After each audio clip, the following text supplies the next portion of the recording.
बाळासाहेबांच्या तमाम शिवसैनिकांना तुमच्या ह्या अनिश गाढवेचा, बाळासाहेबांच्या ह्या कडवट शिवसैनिकाचा आणि शिवसेनेच्या प्रवक्त्याचा मानाचा जय महाराष्ट्र। जर अजूनही शिवसेना एक वादळ या आपल्या हक्काच्या माध्यमाला शिवसैनिकांना सबस्क्राइब करायचं राहून गेलं असेल तर तुम्हा सर्व शिवसैनिकांना पुनश्च कळकळीची विनंती, आत्ता ताबडतोब शिवसेना एक वादळ आपण सर्वांनी लाखोंच्या संख्येने सबस्क्राइब ठेवा। उभ्या महाराष्ट्रामध्ये आपल्या शिवसेनेच्या विचारांना पोहोचवणाऱ्या या माध्यमाला शिवसैनिकांना आपण सर्वांनी देखील मिळून मोठं करा ही नम्र विनंती करतो। काल शिवसेना नेते भास्कर साहेब जाधवांचा एक व्हिडिओ माझ्या पाहण्यामध्ये आला। अतिशय सुंदर व्हिडिओ, अगदी 4-5 मिनिटांचा व्हिडिओ असेल। रत्नागिरी मधला हा व्हिडिओ। भास्कर साहेब जाधव शिवसेना नेते, गुहागर विधानसभेचे शिवसेनेचे आमदार आणि कोकणातील शिवसेनेचे एकमेव आमदार। कार्यक्रम होता सद्गुरू रामानंदाचार्यजी नरेंद्रजी महाराज यांच्या हस्ते सर्वपक्षीय आमदारांचा सत्कार समारंभ। आता हा कार्यक्रम हा अराजकीय कार्यक्रम, राजकारणाच्या पलीकडचा कार्यक्रम। या कार्यक्रमामध्ये भास्कर साहेबांनी जे आपलं 4 ते 5 मिनिटांचं छोटेखानी आपलं मनोगत व्यक्त केलं असं म्हणता येईल। ह्या मनोगताला अतिशय गांभीर्याने मी घेतलं। लक्षात घ्या शिवसैनिकांनो, स्टेजवर अनेक पक्षाचे आमदार बसले होते, म्हणजे शिंदे गट असेल किंवा भारतीय जनता पक्ष असेल किंवा इतर पक्षांचे, अजित पवार गटाचे, जे काही असेल ते। ह्या अराजकीय कार्यक्रमामध्ये ज्या प्रकारे 3 ते 4 मिनिटात आपलं मनोगत व्यक्त करत असताना, म्हणजे अनेक मीडियाचे मी थंबनेल पाहिले, शीर्षक पाहिले की विरोधकांच्या समोर डोळ्यात डोळे घालून, अशा प्रकारचे बऱ्याच मीडियाचे मी शीर्षक पाहिले। डोळ्यात डोळे घालून विरोधकांच्या समोर ठोकले दमदार भाषण भास्कर साहेबांनी, भास्कर जाधवांनी। बघा, दमदार भाषण ही भास्कर जाधवांची ही ख्याती आहे, ही खूबी आहे त्यांची। त्यांचा ह्या क्षेत्रात कोणी हात पकडू शकत नाही। पण त्या भाषणाच्या मध्ये ते सगळे विरोधक ज्यावेळेस स्टेजवर होते, त्या स्टेजवर असताना कशा प्रकारे आपलं म्हणणं त्यांच्यापर्यंत पोहोचलं पाहिजे, कशा प्रकारे या सगळ्यामधून आपलं म्हणणं जनतेसमोर पोहोचलं पाहिजे आणि आपली विचारधारा आणि त्याच्याहूनही महत्त्वाची आपल्या पक्षाची विचारधारा ही तिथे कशी पोहोचेल याची त्यांनी पुरेपूर, म्हणजे काय म्हणतात त्याला, पुरेपूर त्यांनी त्याची तजवीज केलेली होती। आता पहा, स्टेजवर कोण कोण होतं? शेखर निकम, त्यानंतर मला वाटतं नितेश राणे, उदय सामंत, किरण सामंत, योगेश कदम, अनेक मंडळी बसली होती तिथे स्टेजवर। या सगळ्यामध्ये भास्कर साहेबांनी एक गोष्ट मात्र इथे आवर्जून केली, ती अशी, बरं ही सगळी काही ठरवून केलं गेलेलं नव्हतं, हे सगळं हृदयातनं, आणि ते गरजेचं होतं। तिथून तो संदेश महाराष्ट्राला जाणं हे गरजेचं होतं की आम्ही राजकारणात उरलेली ही माणसं आहोत ना, ही निष्कलंक माणसं आहोत, जी शिवसेनेमध्ये माणसं आहेत। कारण बघा, शिवसेनेमधून जी घाण जायची ती निघून गेलेली आहे। लक्षात घ्या, शिवसेनेतनं गेलेली घाण काय दर्जाची होती हे काही वेगळं सांगायची गरज नाही। आज त्यांनी स्वतःविषयी ज्यावेळेस ते म्हणाले, त्यांचा पहिला शब्द असा होता, राजकारणात जवळपास 43 वर्ष आज माझी झाली। 43 वर्ष, जवळपास 7 टर्म आमदार, जिल्हा परिषदेचाही त्यांनी उल्लेख केला। पण ह्या संबंध 7 टर्मच्या आमदारकीच्या काळामध्ये माझं चरित्र हे निष्कलंक राहिलं। काय म्हणतात ते, एकही कलंक मला कधी लागला नाही आणि माझ्यावर कधी एकही शिंतोडा उडलेला नाही आणि उडाला नाही आणि उडणार नाही। बरं, हे कुणासमोर म्हटलं जातं? ज्यावेळेस सारा स्टेज हा विरोधकांनी भरलेला आहे। व्यासपीठावरील आजचे सत्कार मूर्ती आपल्या रत्नागिरी जिल्ह्याचे पालकमंत्री, महाराष्ट्र राज्याचे उद्योग मंत्री आणि मराठी भाषा मंत्री सन्मान्य उदयजी सामंत, दुसरे आपले मत्स्य विकास आणि बंदरे विकास मंत्री श्री नितेशजी राणे, तिसरे आपले गृहराज्यमंत्री, अशी ज्यांच्याकडे पंचायत वगैरे बरीच खाती आहेत ते योगेशजी कदम, विधिमंडळातील माझे ज्येष्ठ सहकारी सन्मान्य शेखरजी निकम, विधिमंडळातील माझे सहकारी भैयाशेठ कदम, सन्मान्य उल्हासराव घोसाळकर, व्यासपीठावर बसलेली सर्वच मान्यवर आणि उपस्थित सर्व भाविक बांधवांनो, भगिनीनो आणि सहकारी, परंतु आजच्या दिवशी आपल्या हस्ते महाराज आमचा सत्कार होतोय, हा आमच्या दृष्टीनं अत्यंत भाग्याचा दिवस आहे, भाग्याचा दिवस आहे। माझ्यापेक्षा इथे मोठमोठी दिग्गज मंडळी आहेत। राजकारणामध्ये महाराज 43 वर्ष माझी गेली। 7 वेळा सुदैवानं मला जनतेनं आमदार केलं, 1 वेळा जिल्हा परिषद सदस्य म्हणून नेमलं। या दीर्घ काळामध्ये, इतक्या दीर्घकालीन काळामध्ये कधीही माझ्यावर भ्रष्टाचाराचा आरोप माझ्या विरोधकांनी सुद्धा केला नाही। माझ्या चारित्र्यावर एवढा सुद्धा शिंतोडा कोणी उडवला नाही. आणि म्हणून पुढे किती काळ आहे मला माहीत नाही, पण जो काही पुढे काळ असेल आपल्या सर्वांच्या आशीर्वादानं तो अशाच पद्धतीनं निष्कलंक आणि कुठल्याही प्रकारचा आरोप न लागणारा लागावा एवढंच फक्त मागणं आपल्याकडे मागतो, यापेक्षा फार काय मागत नाही. वेळेला मी येऊन गेलो आहे. एक प्रसंग शेखर सर सांगतो. या जिल्ह्याचा पालकमंत्री उदयजी मी होतो आणि नरेंद्राचार्य महाराजांच्या कार्यक्रमाला मी इथं आलो. मी आलो आणि मुंबईत पोहोचण्यापूर्वी त्यावेळेला एवढा इलेक्ट्रॉनिक मीडिया प्रभावी नव्हता, पण होता.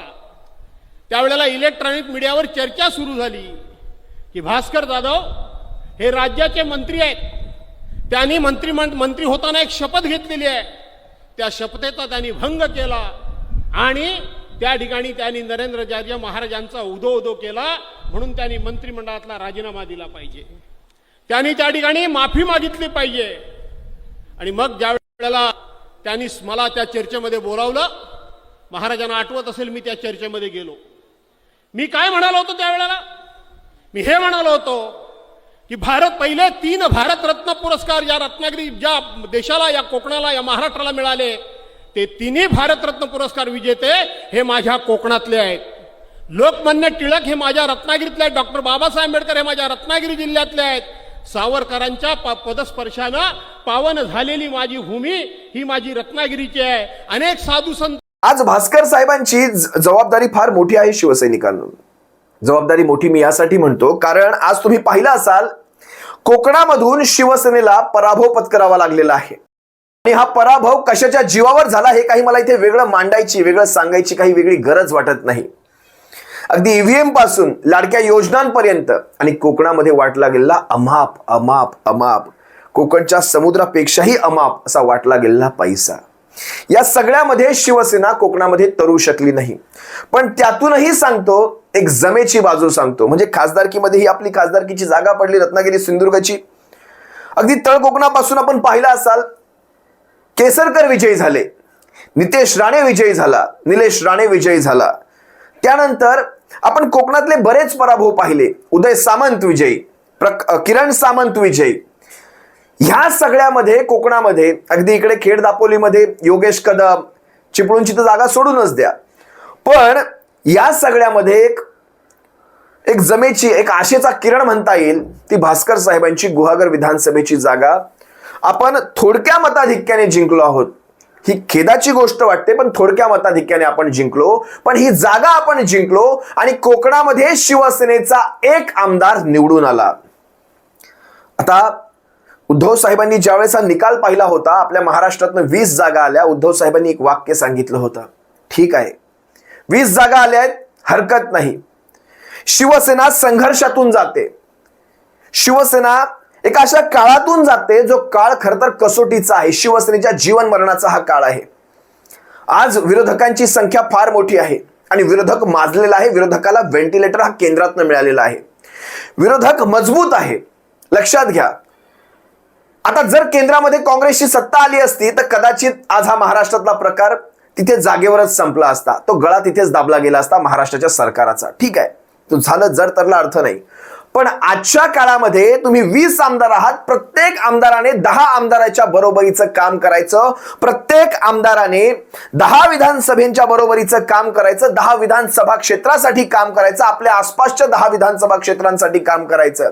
एक आमदार जर आपला 10च्या बरोबरीने चालला तर 20 आमदार हे 200च्या बरोबरीने चालतील. भविष्यात शिवसेनेला सुवर्ण काळ आहे, हे लक्षात ठेवा शिवसैनिकांनो, शिवसेनेच्या आमदारांनो. आज भास्कर साहेब कोकणामधून निवडून आले असल्यामुळे आज कालच्या त्या स्टेजवर, त्या व्यासपीठावर जिथे सद्गुरू रामानंदाचार्य नरेंद्रजी महाराज ज्ञानीपीठाचे आपले यांच्या हस्ते त्यांचा सत्कार झाला, तिथे शिवसेना ही रिप्रेझेंट झाली. सगळ्यात पहिली आणि महत्वाची गोष्ट, अशाच प्रकारे महाराष्ट्राच्या विधानसभेमध्ये एकट्या भास्कर साहेबांच्या जीवावर सबंध कोकण रिप्रेझेंट होणार आहे. अगदी तळ कोकणापासून म्हणजे दोडामार्गापासून ते वरती उरणपर्यंत, कुठपर्यंत? उरणपर्यंत, रायगडाच्या उरणपर्यंत. सिंधुदुर्ग असेल, रत्नागिरी असेल, रायगड असेल, मुंबईत शिवसेनेचे 10 आमदार आहेत, मुंबईत विशेष फरक नाही पडला, पण ह्या सबंध कोकण पट्ट्यामध्ये अगदी ठाणे जिल्हा सुद्धा घ्या, पालघर जिल्हा सुद्धा घ्या, ठाणे, पालघर रायगड, रत्नागिरी, सिंधुदुर्ग या सबंध जिल्ह्यांमध्ये शिवसेनेचा एकमेव आमदार निवडून आलेला आहे आणि हा एकमेव आमदार या सबंध 5 जिल्ह्यांचं रिप्रेझेंटेशन तिथे महाराष्ट्राच्या विधानसभेत करणार.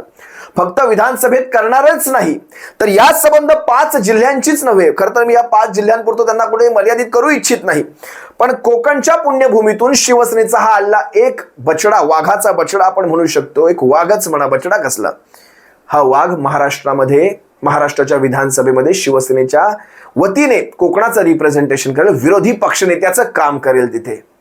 आणि महाराष्ट्राच्या ह्या 5 कोकणी जिल्ह्यांचा विकास कसा होईल याची पुरेपूर तजवीज ते करतील, याची आम्हाला खात्री आहे. कालच पहा ना, त्यांच्या त्या भाषणामधले काही शब्द मी तुम्हाला सांगतो ज्याचा मला अभिमान वाटला. एकही शिंतोडा माझ्यावर कुणी उडवलेला नाही, अगदी विरोधकांनी सुद्धा माझ्यावर कधी भ्रष्टाचाराचा आरोप केला नाही. ही गोष्ट त्यांनी तिथे बसून, म्हणजे त्या व्यासपीठावरून जिथे स्वतः विरोधी सगळे आमदार बसलेले आहेत, विशेषतः राणे कुटुंबातला आमदार, सामंत असतील, सामंत बंधू असतील, कदमांच्या कुटुंबातला असेल, ज्यांचे ह्यांचे विळा भोपळ्याची नाते तसं पाहायला गेलं तर, पण त्यांच्या समोर बसून हे वाक्य सांगायची तो जिगरी बाणा त्यांनी दाखवला, जिगरबाज बाणा दाखवला. आणि ही सत्य गोष्ट आहे. कधीही त्यांच्यावर आजपर्यंत कधी राजकारणामध्ये भ्रष्टाचाराचे आरोप कधी झाले नाहीत. त्यांच्या राजकीय आयुष्यावर, राजकीय करिअर तुम्ही म्हणू शकता, कधीही त्यांच्यावर भ्रष्टाचाराचा कलंक उडाला नाही, कुठलाही शिंतोडा उडालेला नाही. ते म्हणाले पुढे हा असा काळ किती काळ चालणार आहे, म्हणजे मी राजकारणात किती काळ राहणार आहे हे मला माहीत नाही, पण जोपर्यंत मी या क्षेत्रामध्ये आहे, समाजसेवेच्या या क्षेत्रामध्ये आहे, तोपर्यंत माझ्याकडनं निष्कलंक काम होत राहावे हीच मी प्रार्थना आजच्या दिवशी करतो. मला अभिमान वाटतो ह्या अशा नेत्यांचा, शिवसेनेच्या नेत्यांचा. खरं तर बघा शिवसैनिकांनो, आज एवढ्या मोठ्या सगळ्या विरोधकांनी घेरलेला असताना देखील आज राजकारणामध्ये जिगरबाज बाणा दाखवण्याची ते एकही संधी सोडत नाही. तुम्ही पहा ना, त्यांचा इंटरव्ह्यू पहा. होय, काही वेळा त्यांचे बोल काहीसे तिखट असतात, काही वेळा ते आपल्याला अंजन घालणारे वाटतात, पण त्याच्यातून त्यांचा कुठलाही वेगळा उद्दिष्ट नसतो. त्यांचा उद्दिष्ट स्पष्ट आहे की महाराष्ट्रभर आपली शिवसेना फोफावत राहिली पाहिजे, वाढली पाहिजे. शिवसेना ही महाराष्ट्रभर, महाराष्ट्राच्या म्हणजे काय म्हणतात त्याला, गावागावात, खेड्याखेड्यात, वाड्या वस्त्यांमध्ये, जथ्थ्यांपर्यंत महाराष्ट्रात शिवसेना वाढावी. आज ज्यावेळेस त्यांच्या स्वतःच्या विधानसभेची त्यांना तयारी करायची होती, त्या काळात ते विदर्भ आणि पूर्व विदर्भ, पश्चिम विदर्भात फिरत होते. आपण सर्वांनी पाहिलं असाल, महाराष्ट्रभर शिवसेनेचं संघटन कशा प्रकारे मजबूत करता येईल यासाठी ते झटत राहिले. आज स्वतःच्या विधानसभा क्षेत्रांमध्ये त्यांना तेवढा वेळ देता आला नाही, पण तरी सुद्धा तमाम गुहागर वासियांचे, जर आजच्या माझ्या व्हिडिओमध्ये तुम्ही जर गुहागर मधनं असाल तर तुम्हा सर्वांना मी विनंती करतो, आपण कमेंटमध्ये व्यक्त व्हा. आपण जर गुहागर मधून, विशेषतः रत्नागिरी जिल्ह्यातून जर असाल, रत्नागिरीच्या कुठल्या विधानसभा क्षेत्रात आहात, आपण कमेंटमध्ये व्यक्त व्हा. पण आपण दिलेल्या ह्या मतदानासाठी, म्हणजे भास्कर साहेबांना निवडून दिलेल्या प्रत्येक मतासाठी शिवसेना एक वादळ म्हणून, मी अनिश गाढवे म्हणून, शिवसेनेचा प्रवक्ता म्हणून, एक बाळासाहेबांचा शिवसैनिक म्हणून मी तुम्हा सर्वांचे आभार मानतो, मनपूर्वक आभार मानतो की आपण शिवसेनेच्या ह्या वाघाला महाराष्ट्राच्या विधानसभेत पाठवला. असो शिवसैनिकांनो, महाराष्ट्रात सध्या कसोटीचा काळ चालू आहे आपल्या पक्षासाठी. आज मला वाटतं कालचं शिवसेनेच्या पक्षप्रमुखांचं ते स्टेटमेंट आहे, मी धक्का पुरुष झालेलो आहे. सध्या मला इतके धक्के बसत आहेत की असं वाटू लागले आता मी धक्का पुरुष झालोय की काय. पण एक धक्का असा देईल मिंध्यांना जो त्यांना कायम लक्षात राहील. तुर्तास इथेच थांबतो, तुम्हा सर्वांची रजा घेतो. सप्रेम जय महाराष्ट्र बाळासाहेबांच्या शिवसैनिकांनो. काळजी घ्या. जय महाराष्ट्र.